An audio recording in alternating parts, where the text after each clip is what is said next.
Alrighty guys, what we're going to do is we are going to make this part D in Inventor using dimensions in centimeters.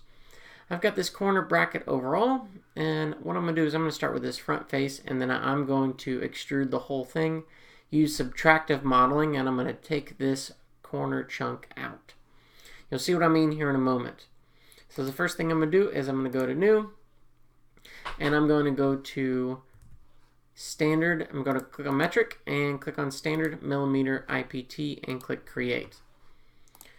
Under New 2D Sketch, I'm going to create this front face in its entirety and then use some subtractive modeling.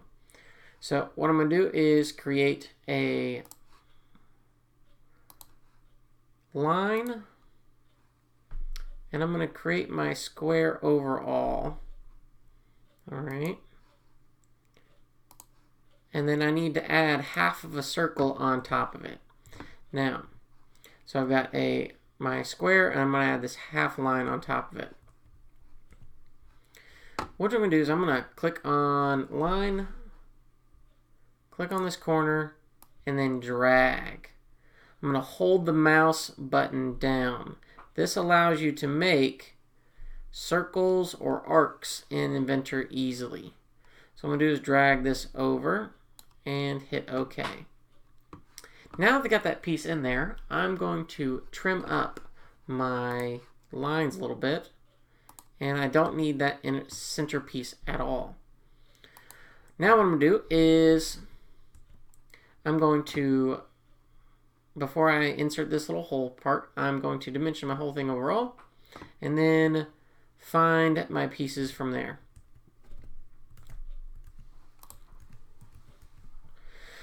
My overall height is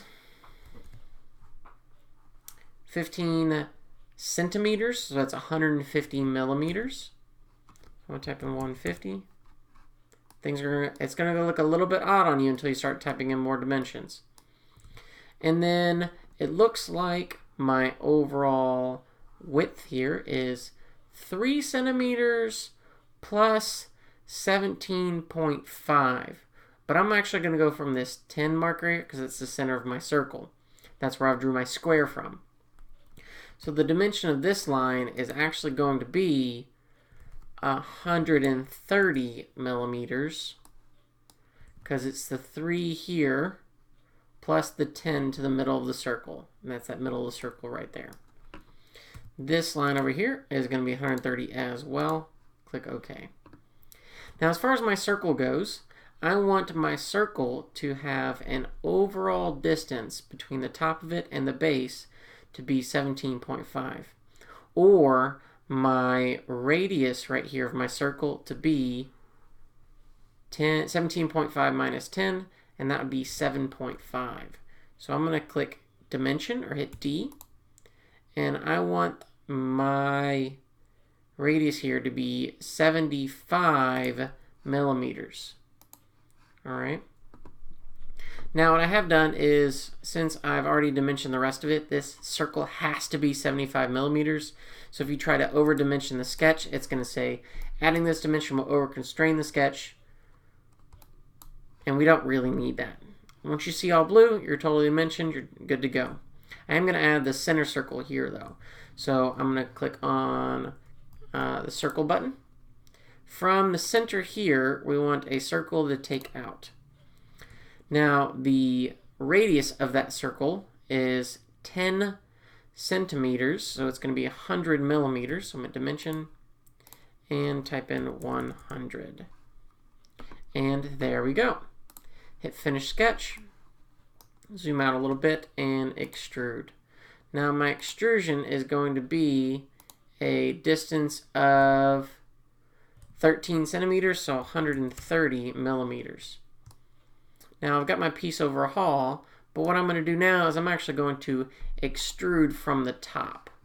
So I'm going to hit Start, 2D Sketch, and I know that my square is going to take a chunk out of this drawing. Now, I already made a mistake, but let's see how this pans out. and then I'm going to click OK. So I've made a square here. But my problem is that I didn't pay attention and my square actually doesn't match up right here. So what I need to do is I need to fix that a little bit. So let's dimension this correctly. My depth right here would be 13 minus 3. So this is actually going to be 100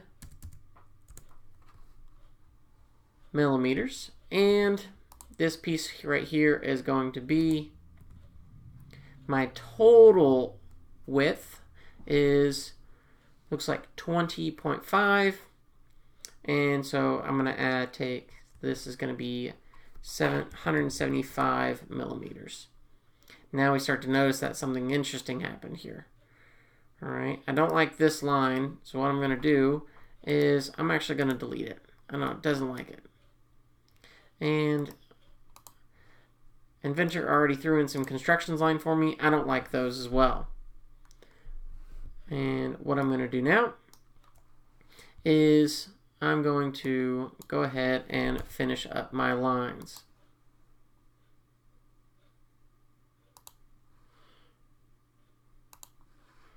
I'm going to hit Finish Sketch. Let's see how this does it for me. Extrude this face downwards. Can't really see what's going on. Let's go ahead and drag it the other way. Drag it all the way through. Hit OK.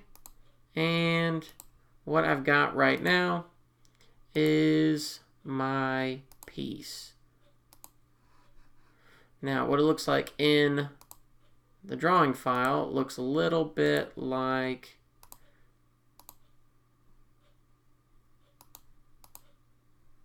from the other corner, isn't it? It sure is. Looks a little bit like that. What I'm going to do is make sure that all my dimensions came out all right. So I'm going to hit M for measure, and I'll measure that line. 130. That looks good. What about my overall height? 150. 150 looks good. And what about, let's say, this right here? 10 centimeters, 100 millimeters. So one way you can check yourself is using the measure feature by just hitting M on the keyboard. I've got my part made, so now I'm going to hit Control S, call this part D, and close out. Click on New, and I'm going to do my drawing file. So MCHS drawing file. Type your name in all caps. Make sure you type your name, not Mr. Williams. Enter project title. We're going to call this Part D. Click on my base. Find Part D and open. Now you might have to manipulate your part file overall. And so I want as little hidden lines as possible. And I'm going to choose this front face as my lack of hidden lines. Actually, we got some hidden lines there. So let's see if I can choose a better base. We want our front view to have as few hidden lines as possible. So I'm going to rotate it upwards. And I'm actually going to rotate it to the left. And I think what I'm going to find here is that they're going to have I would say, a less amount of hidden lines there. Now, it doesn't really matter specifically on which one you choose as far as your front view.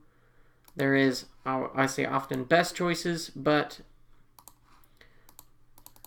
you can still choose a decent choice if you don't make the best front view choice. What I'm going to do here now is hit the D on the keyboard and dimension my total height. Oh, see, we got a problem there because now it's doing in inches. I don't like that. I'm at Control Z and go back to Tools, Document Settings, click in millimeters and click Apply. This means now when I do my dimensions, they are now in millimeters. So what I've got here is I've got my depth here. And I've got a problem. Now what I'm going to do is I'm going to go ahead and fix the rest of my file and see if I can fix the thickness here. I have a feeling I know what happened. And I'm not going to worry about this hole right here at all, but because I'm going to dimension the hole over here since I can see it a little bit better. So I got my height. Now let's do my width. And dimension the last piece here as well. I want to move this 30 over on the inside, and I'm going to move this, should be a 30 number, but something went wrong with my part file. So what I'm going to do is I'm going to fix that and go back to my part D file. Sorry, my part D file, and fix it from there. What else I need is I need my width. That looks good. Since this is a circle, or half of a circle, you need to mention that as well.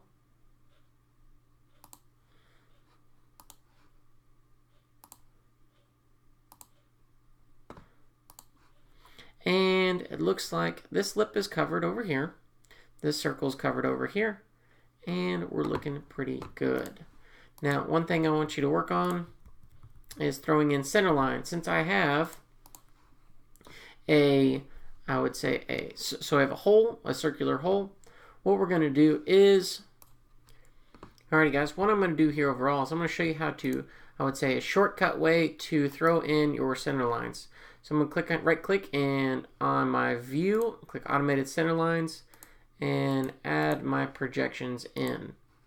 What that should do for me is, instead of having to draw my center lines in there, I'm going to have the program do it for me. So I'm going to click hole features, cylindrical features, rotated features, and click OK. And what's that done for me is it's automatically put in my center lines for me. You can tinker around with these features if you like. And same thing up here. Automated center lines. Click OK. And there we go. We have my height. We've got my width. Everything that is covered up here is covered down here as well. And that looks good. So I'm going to save this as part D. Take a screenshot of my new part file. Save this in my part D folder. Sorry, part D Inventor folder. And submit that to Schoology. Good luck. If you have any questions, let me know.